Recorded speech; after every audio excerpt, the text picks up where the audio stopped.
napakahigpit na ng Canada, napakahigpit na ng US border. Kasi kahit mga Canadian citizen na magbabakasyon lang sa Amerika, ang dami nilang chichiburichi, chine-check nila ang phone. Pag nakitaan kayo na may mga bad comments kayo sa President ng Amerika, madi-detain kayo ng 16 days.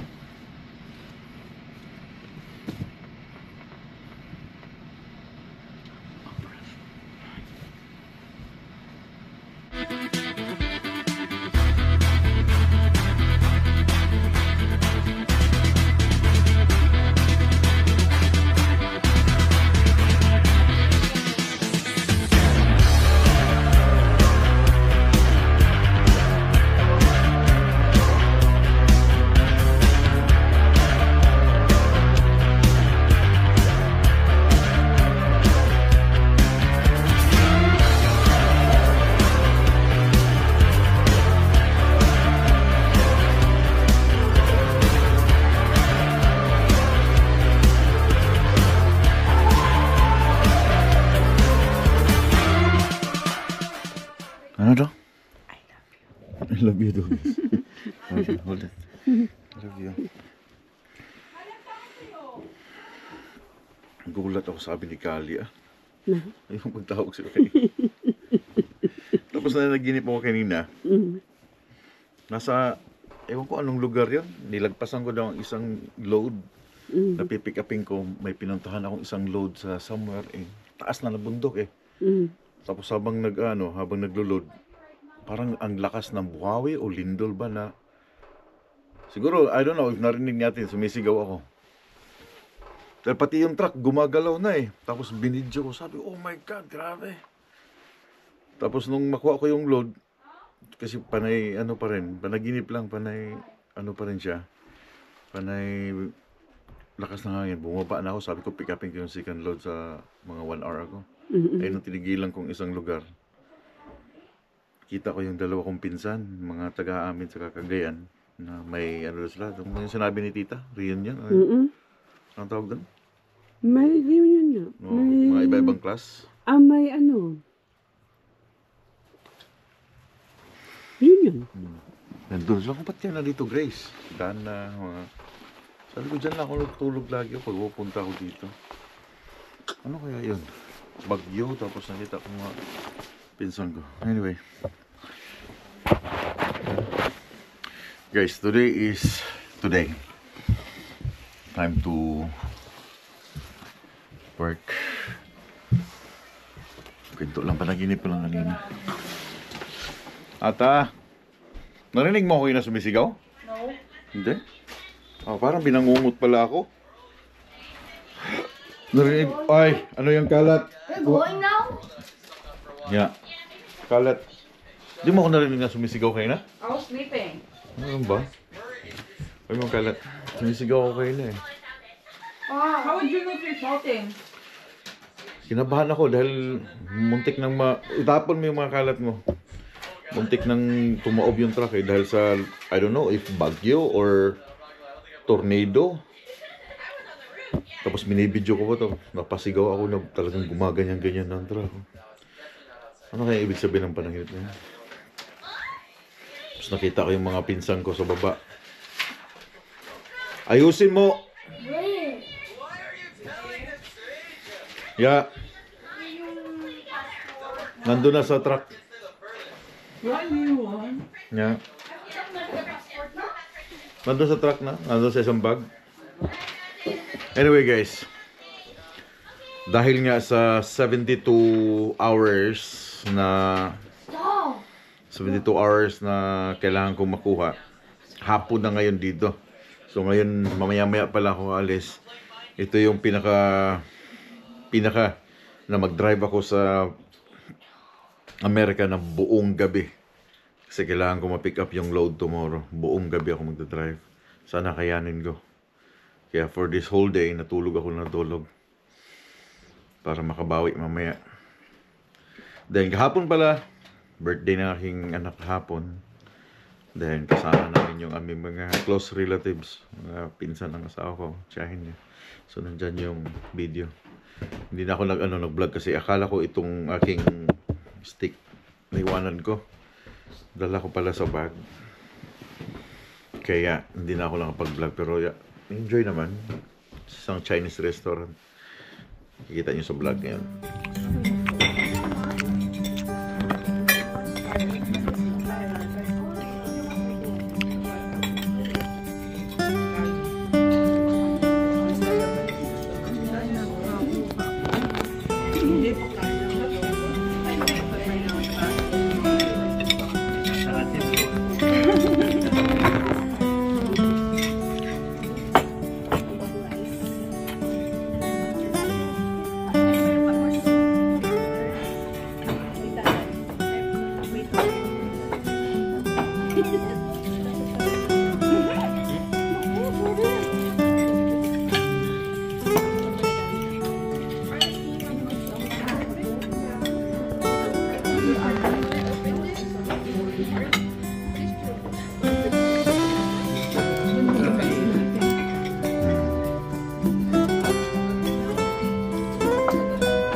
What's this? Shumai? Pork. Ah, pork.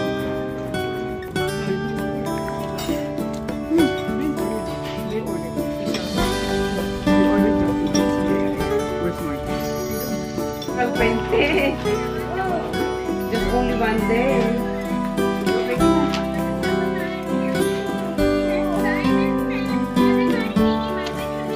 Alin? Nasa Easter Sunday?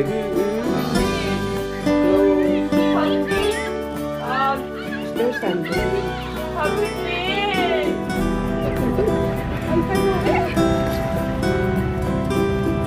Call mo nga. GoPro. They're coming for our turkey.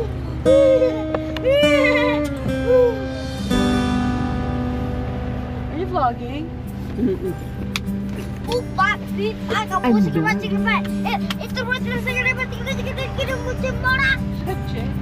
Ang wallet mo? Nandun na. Nandun na, nilagay ko na. Guys, paalis na ako. Pero hindi pa tapos yung aking 72 hours.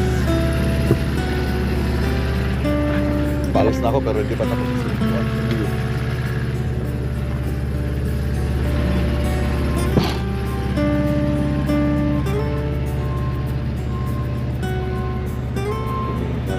Kiss na ako, anak. Love you. Ingat ha. Yeah. I'll see you when I see you, okay? Be good boy. But when her job is when you come home.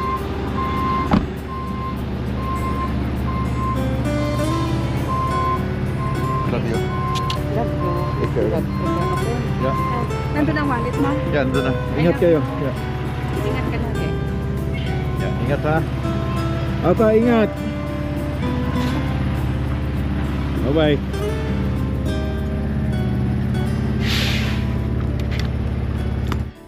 Okay. Papakita ko lang sa inyo ha. Mainit lang eh. So that's 72 hours, 73. So ito yung kailangan kong matapos. Tapos na siya in 2 hours time. 72 hours and 59 time ko lang siyang dumating ng 53. And then i-try ko siyang i-change sa sa cycle 1. Kasi lagi itong lumalabas pag hindi ko siya na-i-change. Ito, makumpleto ko na siya. Eh, may problema pa ako sa truck dahil maingay siya. Pag naka-start parang may sound siya na hindi namamatay. Come on. Kailangan ko siyang i-change.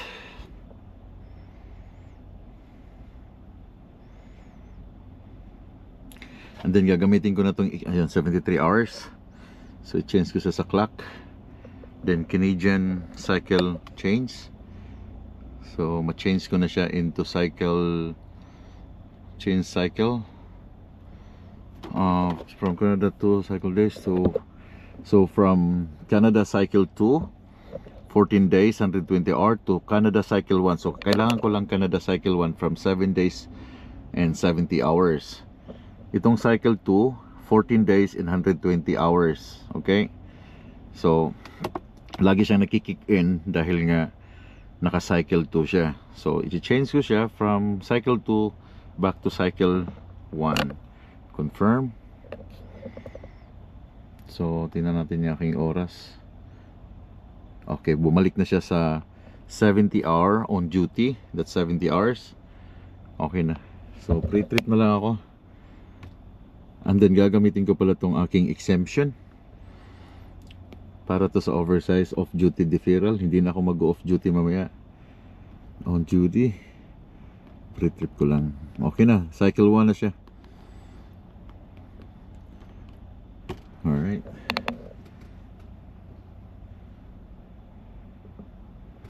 So, kita niyo yung aking off.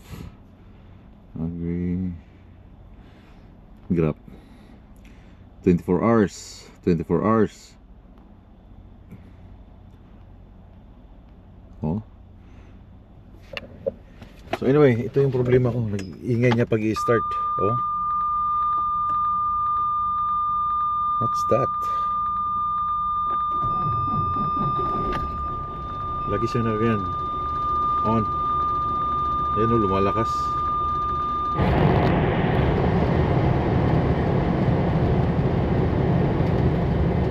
It's gonna be a long night for me para mo mag-ice road nito for the whole night. Mag-drive until marating ko yung Waterloo tonight. Tomorrow morning.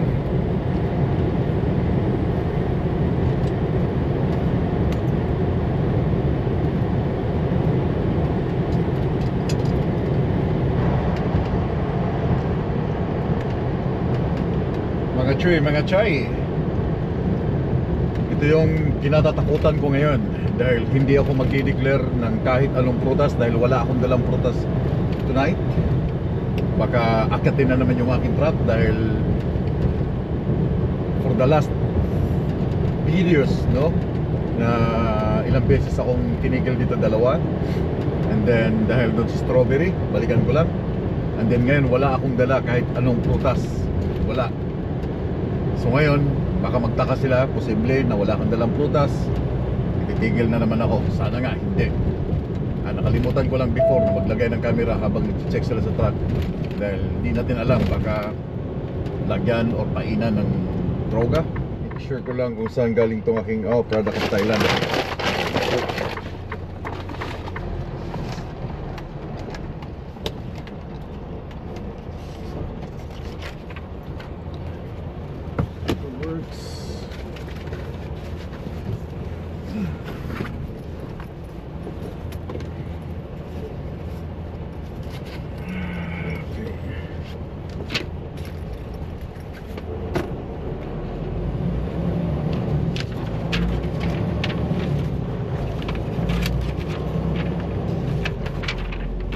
Nothing to declare ng fruits.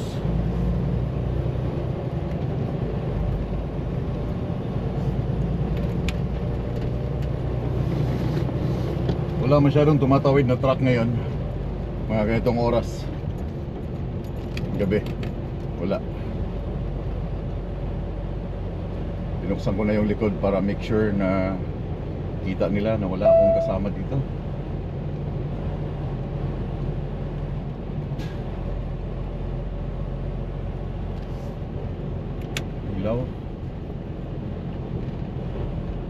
Turn right on I-29.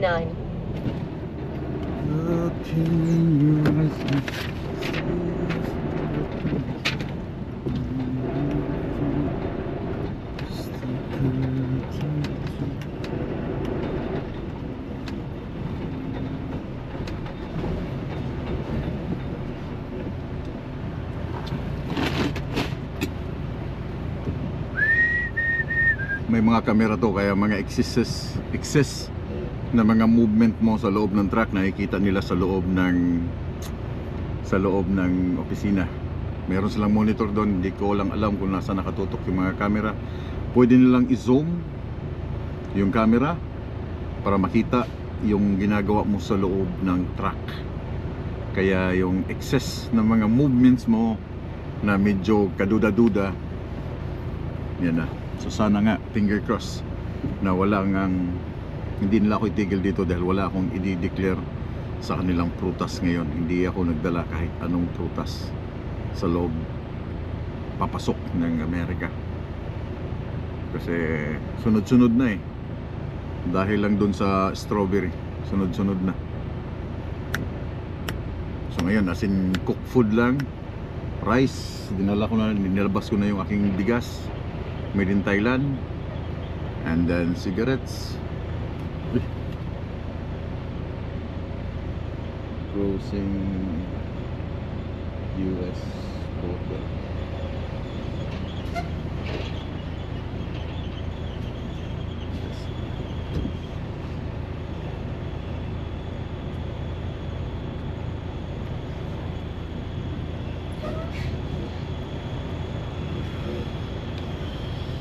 So 6 hours exemption rest break. Okay,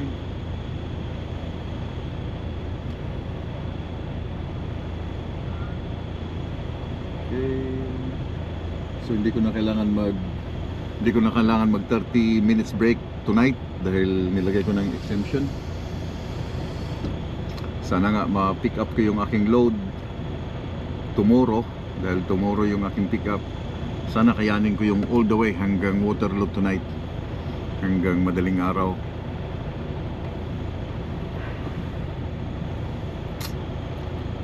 Looking in your eyes, it's my turn.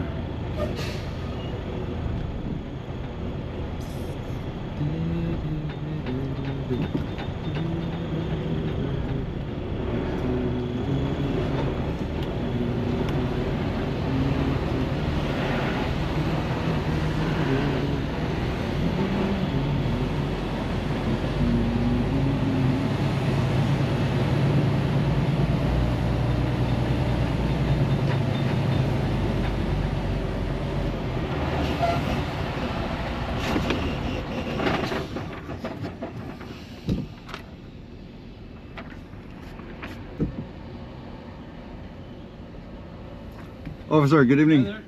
Hi. You hauling today? Nothing, empty. Okay, where are you going? I'm picking up a load in Waterloo, Iowa. Okay, you know what it is you're picking up? Oh yeah, and John Deere. Anything to declare with you today? I got cigarettes, no fruits to declare. I got rice made in Thailand, still in the bag. Okay. And that's it. And cooked food here in my fridge.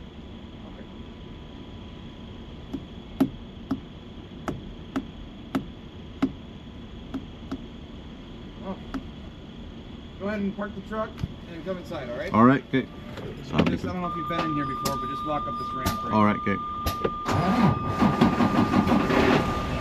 Sabi ko na, di ba? Sabi ko na, no? Every time na meron ka ng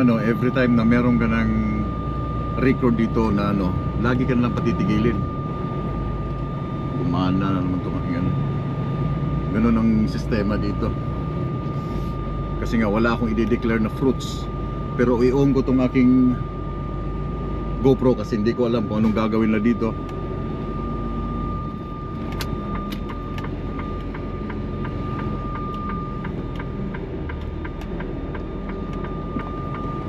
Lagi nang ganun yun ang sistema. Then pakinggan ninyo yung aming conversation sa loob. Re-record ko by cellphone. Oops. Gumana.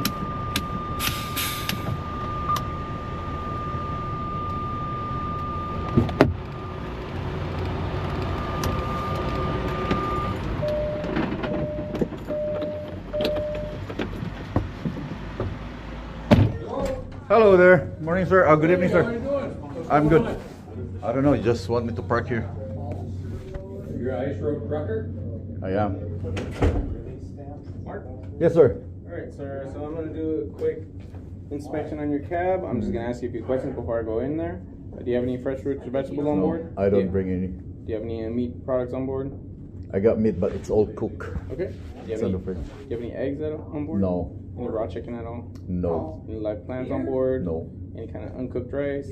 I got a rice there that I showed to the officer. It's Okay. made in Thailand. Okay. When you get into the truck, it's the floor. Perfect. Still in the bag. Sounds good. Do you have your wallet with you by any chance? It's there. Can you go ahead and bring that down and just have it with you? For what?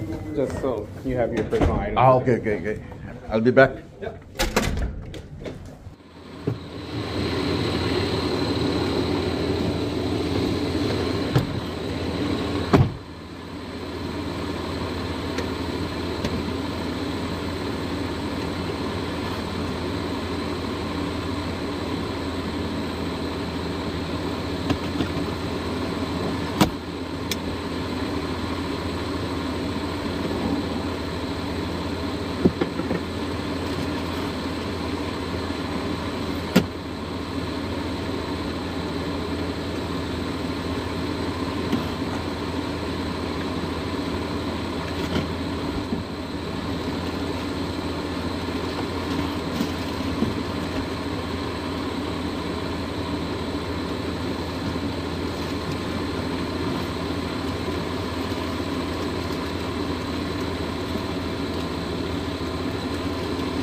Doesn't carry any fresh fruits and vegetables. No. I believe. I don't.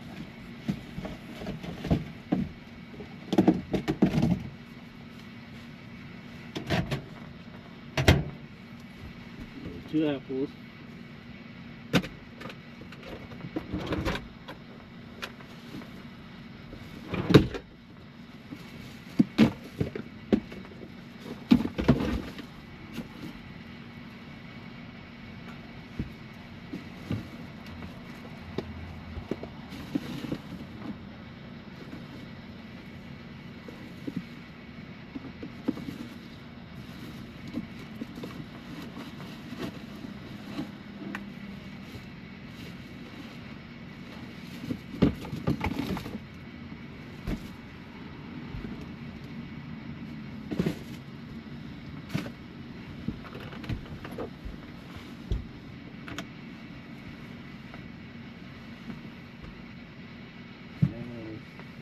asking fresh fruits. Okay, I know I don't believe anything this time. What you doing? Did you?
So kita nyo na guys, yung once na check ka na one time, second time, every now and then i-check ka nila.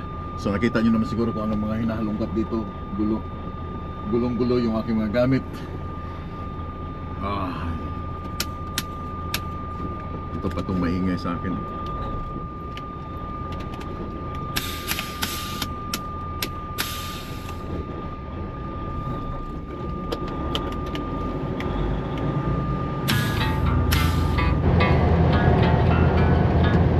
Hey guys, it's 1 o'clock in the morning.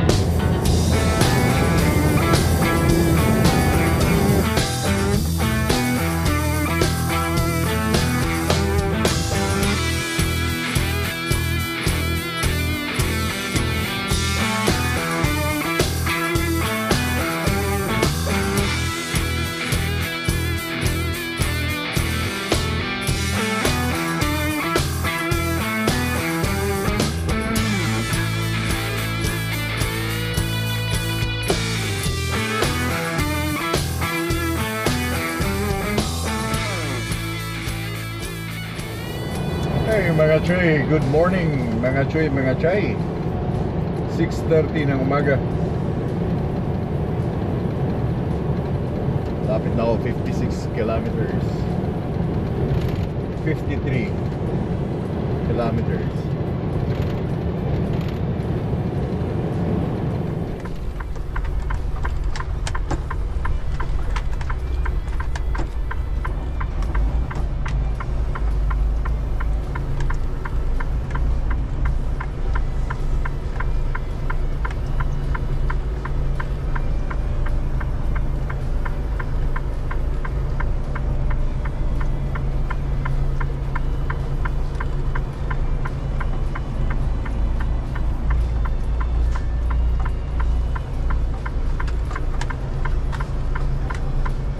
Ganyang load yung aking kukunin kagaya nito.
Okay.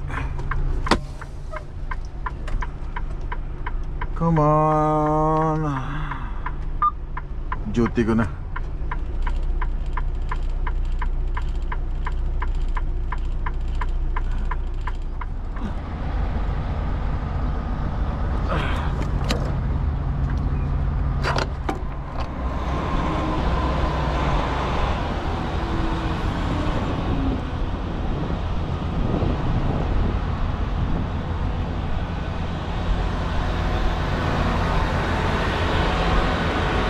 Do you need to pull out? No.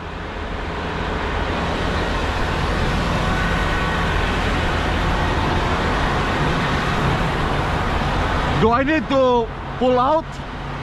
No? Okay.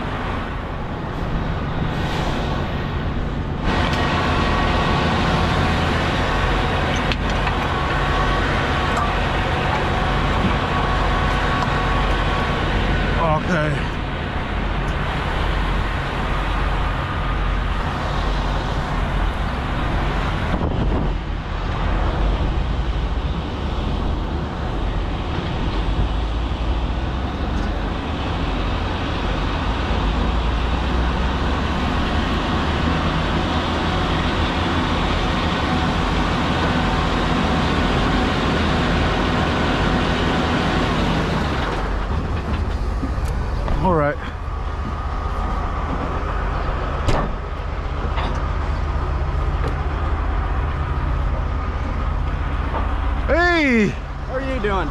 You see the video? Yeah, I did.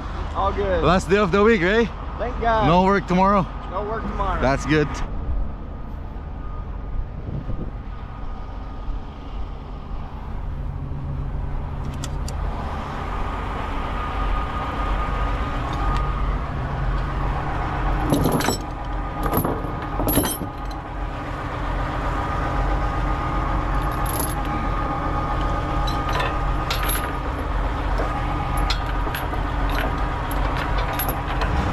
Doon sa mga unang load ko, nakakalimutan ko lagyan ng sapin.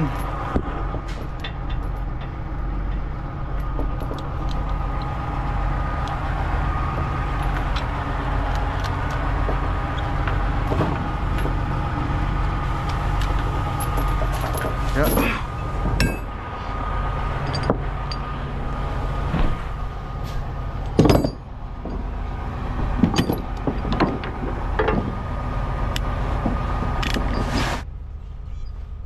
Just another woman, just another woman left.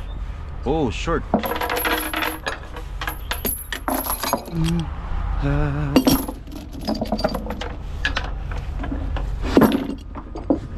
Just another kid of school.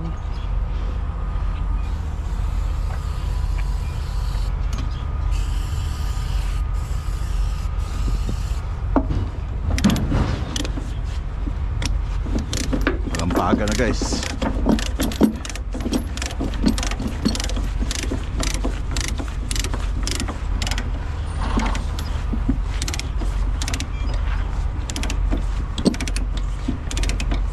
Ito na yung pangit niya kasi may gulong. Gumagalaw to, nag-a-adjust yung higpit niya.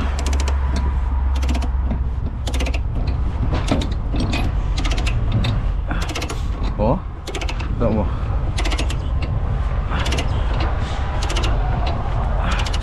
Nag-a-adjust yung ano niya. Anyway, maganda yung isa, yung trucks.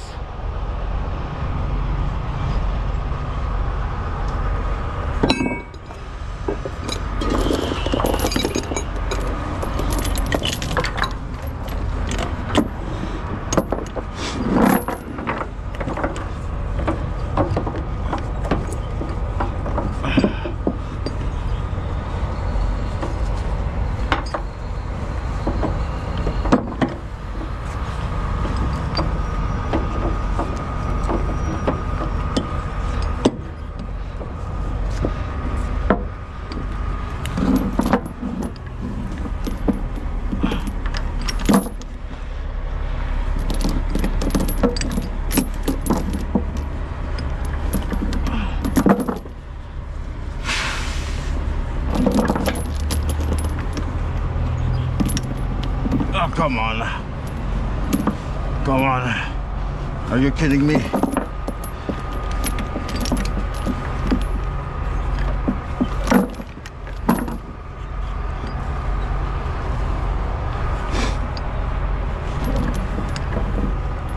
Come on.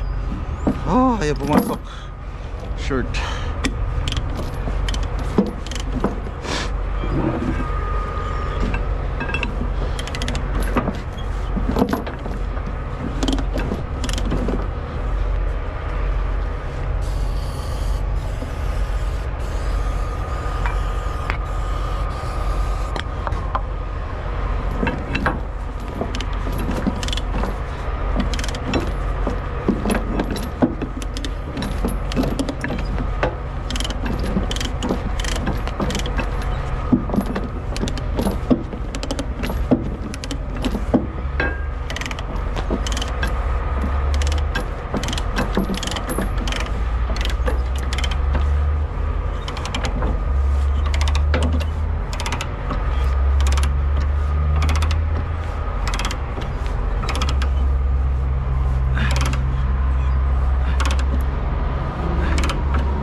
almost done, guys.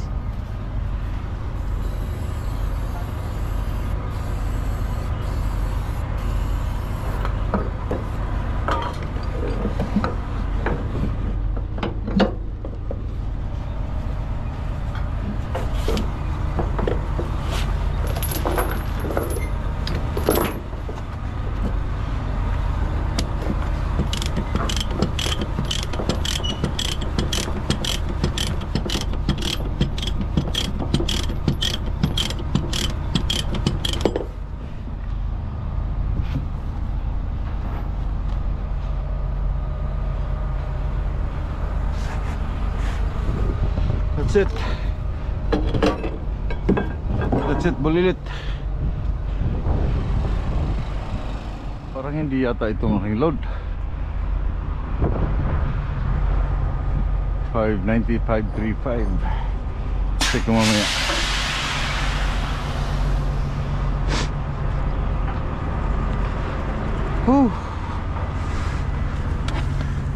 Tama na tayo sa hole nito, guys.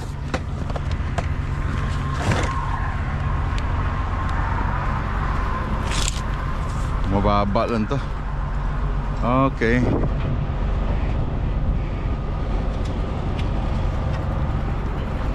Pagkukunan nila ng wide, karamihan ito yung kinukunan nila ng wide eh. Itong side dito. But ito yung pinaka widest point. Yan o. Diba? Compare mo ito sa gulong. Yan ang pinaka widest point. Kasi yung iba hindi nakikita yan.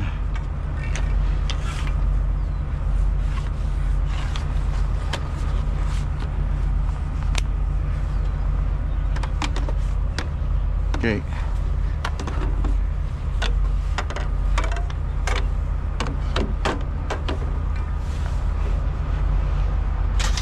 So yun ang pinaka widest point nyo. Itong side nito. So from there, so kunin natin itong side nito. Ito. Yeah. 1 feet and 5. 1 feet and 5. Yun ang widest point niya. Ang pinaka-importante sa lahat, mga chuy, yung height. Okay lang yung width. Yung height, pinaka-importante. Kailangan walang matatamaan siya. Okay.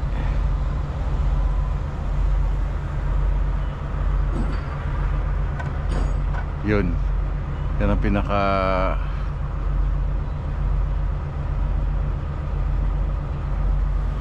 13 feet 11, 14.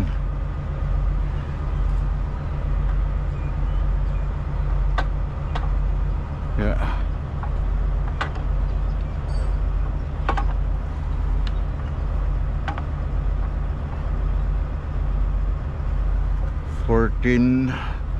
Feet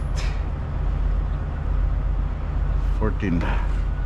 Kuha na natin dyan.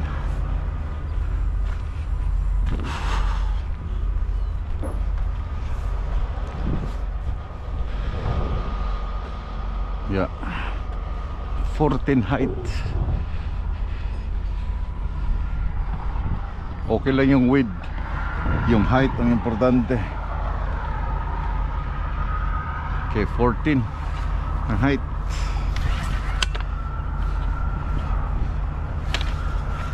14 ang height. 1.5 bilang side.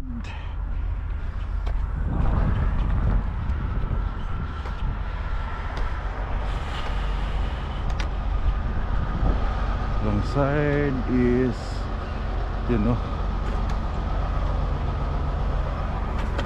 pwede kong i-ano tong salamin niya.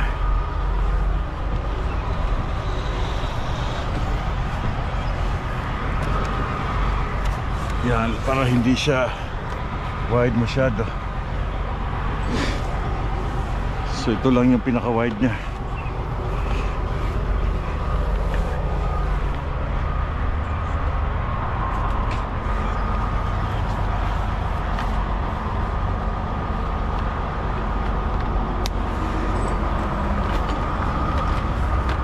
Okay.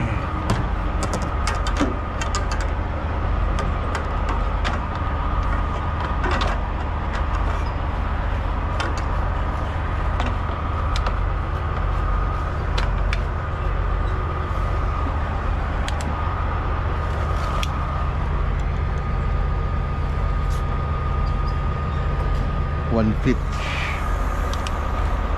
1 feet. That's it, guys.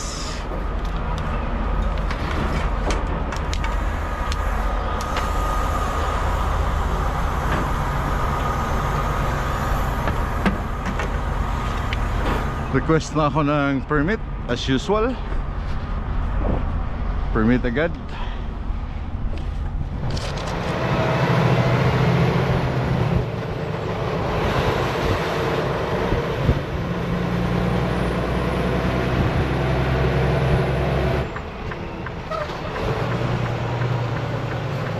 Turn left.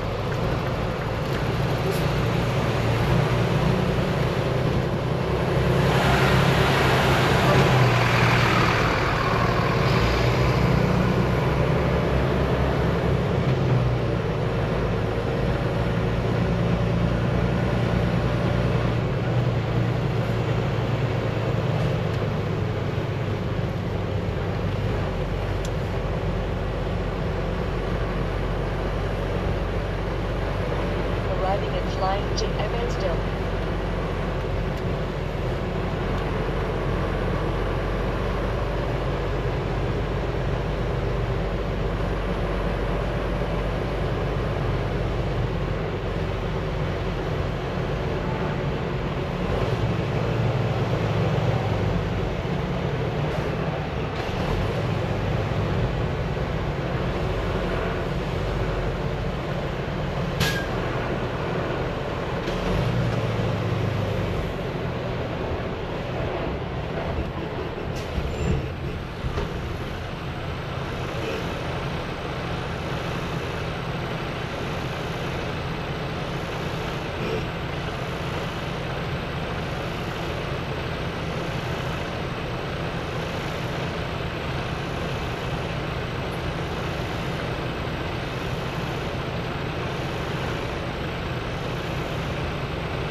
Hello mga choy.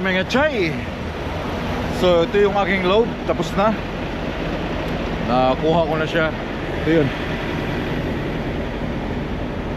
549R. This one.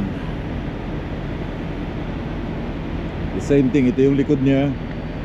Kaso ito, meron siyang gulong, meron siyang dual. Hindi nakabit yung dual. Yeah. And let's see. Yeah, 549R. Come on. Ito yung 549R. Yan ang toy niya. Yan ang daddy niya. 549R. Yeah. Then sa harap niya meron siyang ito, counterweight. So hindi ako pwedeng tumakbo today dahil wala na akong oras. Kasi naubusan. Wag pa pala yung space ko. Hindi pa akong matras ng konti. So hindi ako pwedeng tumakbo today dahil pagdating ko kanina doon sa company, negative 4 ako. Talagang sinagad ko kanina, talagang rat hanggang makarating ako dito. Then pag papunta ako dito sa Flying J, nag personal conveyance na lang ako na balik sa parking. Pero yung aking driving hours, naubos talaga siya buhat sa Winnipeg. Talagang yung pahinga ko I think hindi na ako nag 30 minutes break, nag-exempted ako. Ang pahinga ko lang ay yung refuel. Yun lang ang pahinga ko kanina.